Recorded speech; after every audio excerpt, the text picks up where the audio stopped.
বন্ধুরা, অন্নপূর্ণা ভান্ডারের একটি নতুন আপডেট নিয়ে চলে এসেছি। কাদের টাকা ঢুকবে না, কী করে জানবেন টাকা ঢুকেছে কিনা, আজ এই ভিডিওতে আলোচনা করে নেব।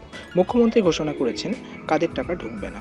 টাকা না পাওয়ার ক্ষেত্রে কী কী ক্রাইটেরিয়ার কথা বলেছেন তিনি প্রথমেই বলেছেন জমি 50 শতক থাকলে নাকি টাকা ঢুকবে না, 3টি কক্ষের বেশি ঘর থাকলে নাকি টাকা ঢুকবে না, মাসে কেউ যদি 10,000 টাকার বেশি আয় করেন তাহলেও নাকি টাকা ঢুকবে না, বার্ষিক আয় যদি কারো 12 লক্ষের বেশি হয় তাহলেও টাকা ঢুকবে না।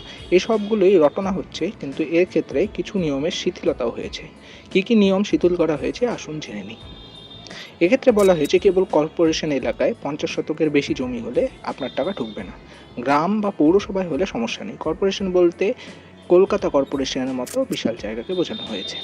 পুরো এলাকায় যদি 3টি কক্ষের বেশি ঘর হয় তাহলে টাকা ঢুকবে না। গ্রাম কিংবা ছোট পৌরসভা এলাকার ক্ষেত্রেও কোনো সমস্যা নেই। মাসে কেউ যদি সরকারি বা বেসরকারি খাতা থেকে সেই মহিলা নিজে 10,000 টাকার বেশি বেতন পান তাহলেও তার অন্নপূর্ণার টাকা ঢুকবে না। এই ক্ষেত্রে সেই মহিলাটির আয়টি নির্ভর করবে। আর ব্যাংকে টাকা ঢোকার ক্ষেত্রে এই নিয়মটি সম্ভবত হবে।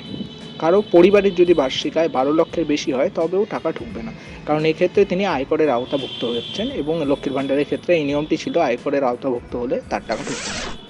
এছাড়াও অনেকে প্রচার করছেন কারো পরিবারে যদি সরকারি পেনশন পায় তাহলেও নাকি টাকা ঢুকবে না। এক্ষেত্রেও নিয়ম একই, সেই পেনশনের পরিমাণ যদি বার্ষিক 12 লক্ষ টাকার বেশি হয় তাহলে টাকা ঢুকবে না, এমনি টাকা ঢুকবে, সেক্ষেত্রে কোনো বাধা নেই।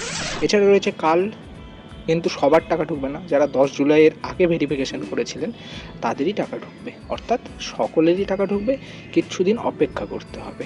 ধাপে ধাপে সবার টাকা দেওয়ার কথাই মুখ্যমন্ত্রী ঘোষণা করেছেন। অযথা প্যানিক করবেন না। কাল যদি টাকা নাও ঢোকে কিছুদিন অপেক্ষা করবেন, ব্যাংক স্টেটমেন্ট চেক করতে থাকবেন, অবশ্যই আপনার টাকা ঢুকে যাবে। ধন্যবাদ।